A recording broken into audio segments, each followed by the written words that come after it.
So R5, you think we should go at it one more week? Well, not go at it, but, you know, work on that X-Wing? Yeah, me too. Welcome to Scale Model Addict!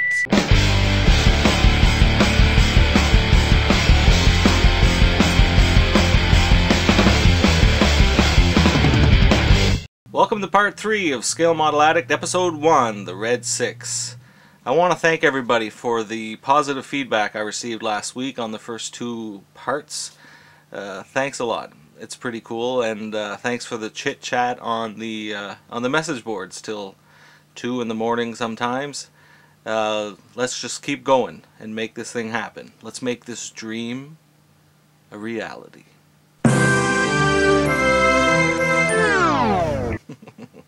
So it's been about 3 days now. I've had this in a pretty warm room, and the milliput has dried, and it's actually pretty hard. And so yeah, I'm going to sand the bottom now and try to get this to be smooth, and then put in some putty.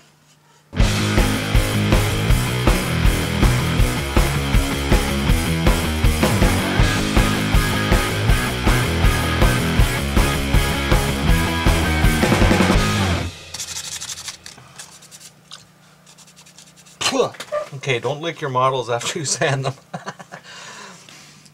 So I spent about 15 minutes or so sanding that down. I used 220, 320, 600 grit, and just kind of tried to make it as best as I can, as best as I could. And the goal, again, I have to remind myself, the goal is not perfection, the goal is completion, okay? So, yeah. Now what I'm going to do is take some of this squadron putty, which I've never used before, and judging by what it says here, it's pretty likely that it's going to explode. I don't know exactly how to apply this stuff. I've used Bondo before, and man, I can't seem to find the right tool. I end up using my fingers, and it makes a mess, and whatever. So I'm going to use my fingers again and make a mess.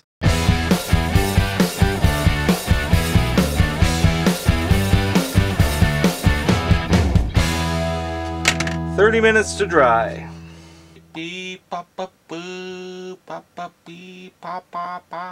Okay, so while that dries, I'm going to get on to step 1. Step 1. And these engine thruster nozzle things. In my opinion, it's way too thick. Studio scale. You see how thin that is, and it's kind of etched out, and I've seen a lot of guys thin that out and make it look more cool. So get out the Dremel and make it more cool.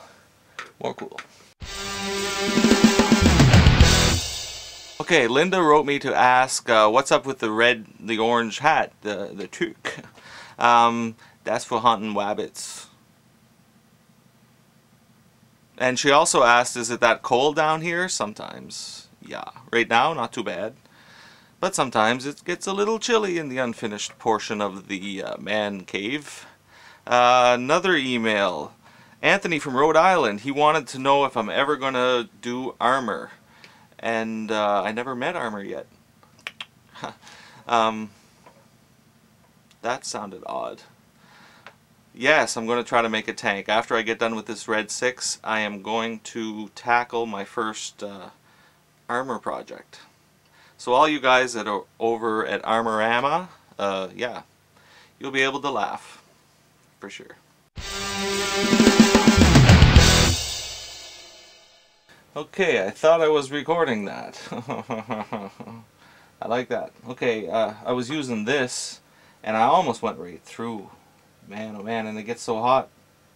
Ugh, what a mess. What a mess. Okay, so I've changed to this sanding cylinder, and let's give that a whirl.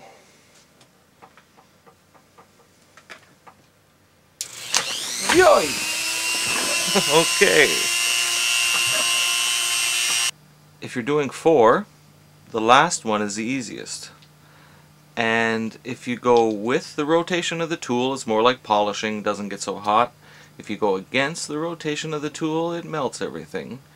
And, well, not that bad, but that's what I've learned. When using a Dremel with sanding, yeah, the fourth one is the easiest. Now I'm going to get a knife and cut some notches.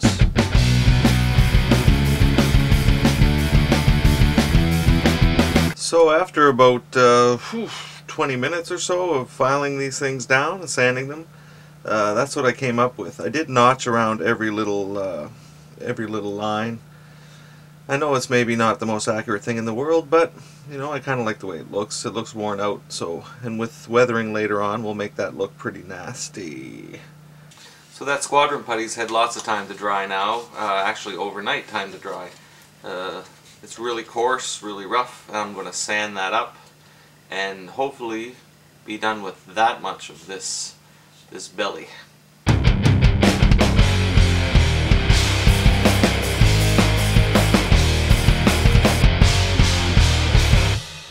Okay, so I've sanded this for quite a while, and although it is pretty smooth and kind of blended in, there's still little tiny pits inside of the millet putt and the putty. And I'm not sure how to deal with this. So for this week I'm going to leave that alone, and I'm going to ask you if you could give me some advice on how far I should take it.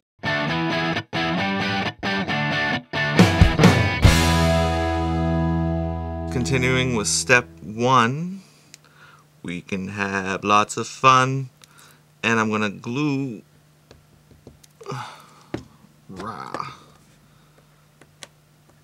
come on, glue those little thruster turbine things into the nozzles. Hey. Okay, this is my 5th try to get this out without going blah, blah, blah, blah. Okay, this is like the 7th time that I've started this little piece, and I keep going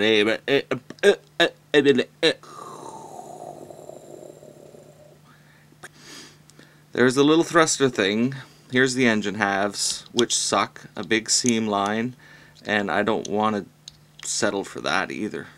So I'm going to glue these up and try sanding one. In the meantime, if you've got some advice on how I can scratch build this, make it more accurate, shave it down, build it back up, whatever. You got to tear it apart so you can build it back up. I'll take your advice and give you credit for it. Hey, I've actually got a tip this week from a real person that actually sent me like a real tip. Anthony from Rhode Island writes, "Here's a good tip for you that really works well. When using metal files, we all know how they can get filled up with plastic and resin. When they do, soak them in WD-40 and rub them off and they will come clean. A trick I used in my trade all the time. I'm a machinist. Try it. It really works." Thanks for the tip, Anthony. If you can send me your mailing address, I'll send you a Nerd Herd poster in appreciation for your tip. Also, the Cam Lupian sent me a tip. And Steve, I'm going to send you a poster too, but I'm going to use your tip on another episode.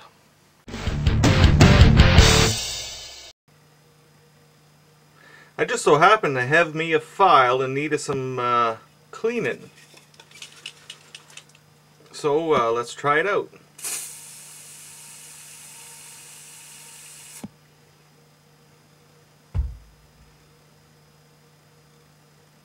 Works good. Thanks, Anthony. If anybody has any advice on how to get WD-40 off of a camera, could you send me that?